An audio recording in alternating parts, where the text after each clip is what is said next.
Hi there, and welcome to Thoughts Over Coffee, giving you the time and the space to think and connect with others. So if you've got 5 minutes, join us for today's video, which is all about giving feedback, and more technically, about a feedback mechanism which is well and truly used, but also well and truly despised, which we call the crap sandwich. So basically, if you're giving feedback to someone, you're giving that good piece of feedback. This has been taught in all sorts of business schools.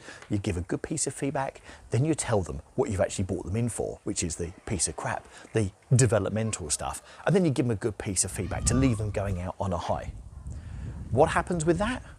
Let me tell you what happens with that.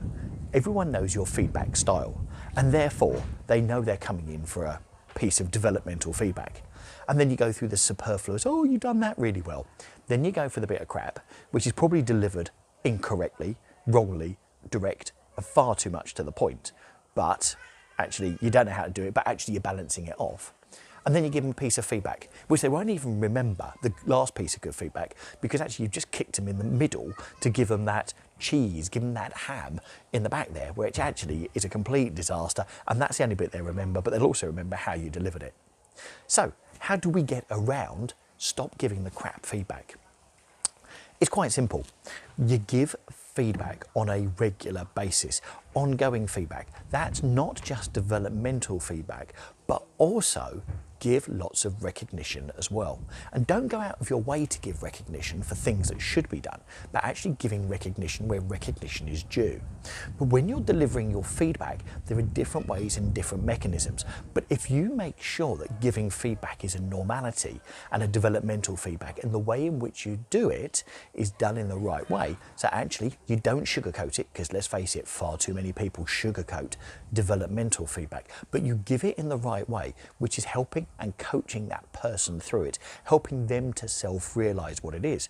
Or alternatively, I do have another feedback mechanism for you, which is about intent and impact. And actually, I'm just going to link it to that card, which is just up there now. And if you click that card, that will take you to another one of our videos, which will have that on there.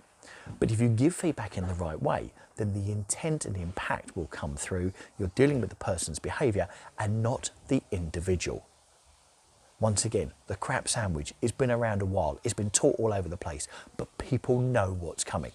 And actually the positives you want to go, there's no point. It's an absolute waste of time.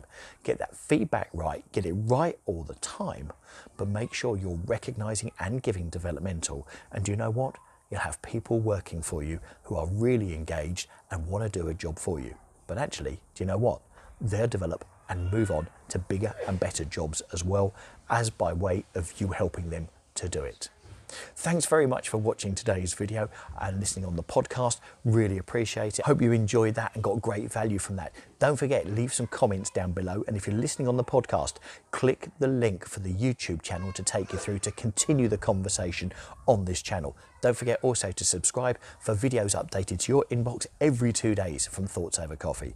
Take care. Thanks a lot. Cheers. Bye.